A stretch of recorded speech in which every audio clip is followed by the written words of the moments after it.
నేను ఈ మధ్య చూసిన కొన్ని దృశ్యాలని ప్రభుత్వ దృష్టికి తీసుకొస్తూ ఉన్నానండి. ఎందుకంటే ప్రభుత్వం అన్ని రకాలుగా రాష్ట్ర అభివృద్ధి కోసం పాటుపడుతుంది. కేంద్ర ప్రభుత్వం కూడా అన్ని రకాలుగా దేశ అభివృద్ధి కోసం పాటుపడుతుంది. అయితే వీళ్ళందరూ కలిసి మధ్యతరగతి మానవుని మాత్రం అందులో ట్యాక్స్ కట్టే వాళ్ళ మాత్రం విషయంలో మాత్రం చాలా నిర్లప్తతో ప్రవర్తిస్తుందని చెప్పాలి. ఎందుకంటే ట్యాక్స్ కట్టని పేద ప్రజలను ఆదుకుంటున్నారు. ట్యాక్స్ కడుతున్నటువంటి మధ్యతరగతి వాళ్ళు మాత్రం నెగ్లెక్ట్ చేస్తున్నారు. గొప్పోళ్ళకి ఎలాగా పర్వాలేదు, పేదోళ్ళకి ప్రభుత్వం ఆదుకుంటాయి. మరి మధ్యతరగతి వాళ్ళు ఏ పాపం చేశారు? మధ్యతరగతులు ఒక్కొక్క కుటుంబం నుంచి 60,000-70,000 సంవత్సరానికి ఒక్కొక్కరికి ఇన్సూరెన్సులు ఇవన్నీ కట్టుకోలేక చాలా ఇబ్బందులు పడుతున్నారు. అసలు అటువంటి పరిస్థితి ఎందుకు? ఏదో స్కీమ్ పెట్టి అందరికీ కూడా మధ్యతరగతులు కూడా ఆదుకునేటట్టు ఒక మెడికల్ ఎయిడ్ ఇచ్చి ఫ్రీ మెడికల్ అని అనౌన్స్ చేస్తే ప్రభుత్వాలకు వచ్చే నష్టమే లేదు. మధ్యతరగతి వాళ్ళే ఎక్కువ ఓటర్లు కూడా ఉన్నారు. వాళ్ళు కూడా మీరు ఆదుకుంటే ఆ ప్రభుత్వానికి మేలే జరుగుతుంది తప్ప కీడు ఎట్టి పరిస్థితులు జరగదు. మధ్యతరగతి వాళ్ళు మినిమం వసూలు చేసైనా సరే మాక్సిమం బెనిఫిట్ కలిగేలాగా ఈ యొక్క హెల్త్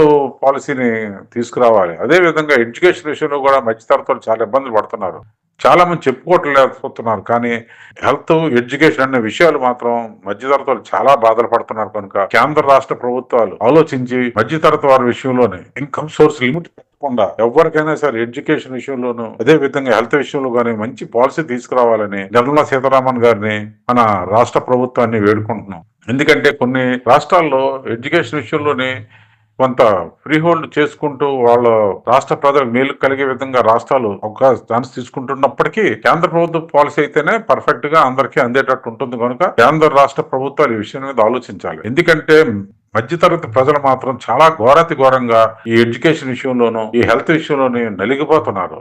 ఎందుకంటే వాళ్ళు పేదల్లాగా దేహి అని లేకపోతే ఇబ్బంది పెట్టే విధంగా ధర్నాలు చేయడం కానీ ఏ రెండు చేయలేరు. గొప్పోళ్ళగా వాళ్ళు స్తబ్దతగాను ఉండలేరు. కానీ మధ్యతరగతి వాళ్ళు మాత్రం ఈ యొక్క హెల్త్ పాలసీ విషయంలోనూ ఎడ్యుకేషన్ విషయంలో మాత్రం నరకం అనిపిస్తున్నారని చెప్పొచ్చు. చాలా మంది ఆస్తులు అమ్ముకొని ఆఖరికి తమ పిల్లల్ని చదివించుకోవడానికి ఎన్ని పడరాని పాటలు పడుతున్నారంటే ఆ భగవంతుడికే తెలియాలి. కొన్ని హెల్త్ పాలసీ సంస్థలు అయితే ఎంత మోసం చేస్తున్నాయో మధ్యతరగతి వాళ్ళని అన్నది మాత్రం కళ్ళారా చూసిన సాక్ష్యాలు ఉన్నాయి. ఎందుకంటే వాళ్ళు 50 లక్షలకి ₹1,00,00,000 పాలసీలు కట్టించుకుంటారు. కానీ పాలసీ ఇచ్చేటప్పుడు లేదంటే పేషెంట్ ని ఆ ఆపద నుంచి గట్టెక్కించాడు మాత్రం 100 కండిషన్లు చెప్తారు. ఎందుకంటే ఇవన్నీ కూడా ఒక 25-20 పేజీల లిస్ట్ లో ఉంటాయి. కానీ ఇవన్నీ ఎవరు చదివి సంతకాలు పెడతాడు? కనుక ఇవన్నీ తీసేసి ఒక సరళమైన పాలసీలు పెడితే హెల్త్ విషయంలో కూడా మధ్య తరగతి వాళ్ళు చాలా హ్యాపీగా ఉండేందుకు అవకాశం ఉంది. కనుక ఎవరైనా సరే చూడండి, నెలకి మీరు ఒక ₹1,000 కట్టండి, లేకపోతే ఒక 2,000 కట్టండి, ఒక 3,000 కట్టండి. కడితే మీకు ఎంత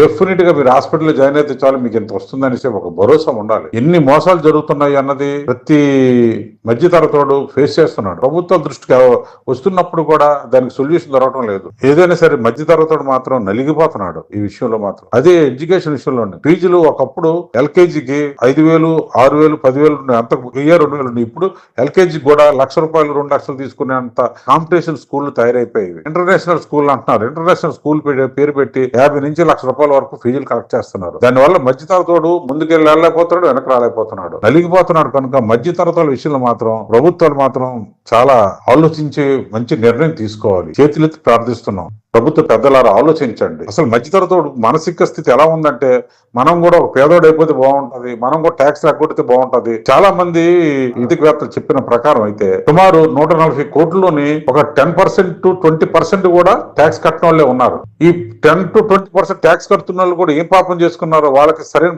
ఫెసిలిటీస్ ఉండటం లేదు. వాళ్ళు కష్టపడి వాళ్ళు వ్యాపారం పెట్టి లేదంటే ఉద్యోగం చేసి సంపాదించుకొని ఈ ట్యాక్స్ అన్ని కడతారు. ఏది సంపాదించకుండా ఏది చేయకుండా పేదలనే ఉద్దేశంతో వాళ్ళందరికీ సగ సదుపాయాలు ఏర్పాటు చేస్తున్నారు. పేదోడికి ఫ్రీ సీట్ ఇవ్వడం తప్పులేదు. కానీ మధ్యతరగతోడు కూడా ఒక ఊరటింపు ఇవ్వాలి. మధ్యతరగతోడు ఏం పాపం చేస్తుంటాడు? మధ్యతరగతోడు ఆలోచిస్తుంటాడు. ఈ రోజు నేను కూడా పేదోడిని అయిపోతే బాగున్నాను, నేను వైట్ రేషన్ కార్డు ఎలా తెచ్చుకోవాలి, నేను ఆరోగ్యశ్రీ పథకంలోకి ఎలగాలనేసి అంటే కష్టపడిన సోమరిపోతం చేసే విధంగా ఈ ప్రభుత్వ పథకాలు ఉన్నాయనేసి ప్రజలందరూ విమర్శిస్తున్నారు. కనుక ప్రభుత్వ పెద్దలారు ఒకసారి ఆలోచించండి. మధ్యతరగతిని ఆదుకోవాలంటే మీరే ఆదుకోగలరు. నా దగ్గర ఒక ఉద్యోగస్తుడు అన్నాడు ఏమనేసి అంటే, నేను సంవత్సరానికి 50,000 నుంచి 60,000 నేను మెడికల్ పాలసీలు కడుతున్నాను, కడితేనే సరే సరైన విధంగా మమ్మల్ని ఆదుకోవట్లేదని. వాళ్ళకి నిజంగా అవసరం వచ్చినప్పుడు ఆ నీడ్ ఏం ఉపయోగపడలేదు. ఏదో కంటి తుడి సరిగా ఆ పాలసీలు ఇస్తున్నారు. అదే విధంగా గవర్నమెంట్ లో కూడా ఉదాహరణకు పోలీస్ డిపార్ట్మెంట్ లోని ₹1,000 చొప్పున కలెక్ట్ చేస్తున్నారు ప్రతి నెలను.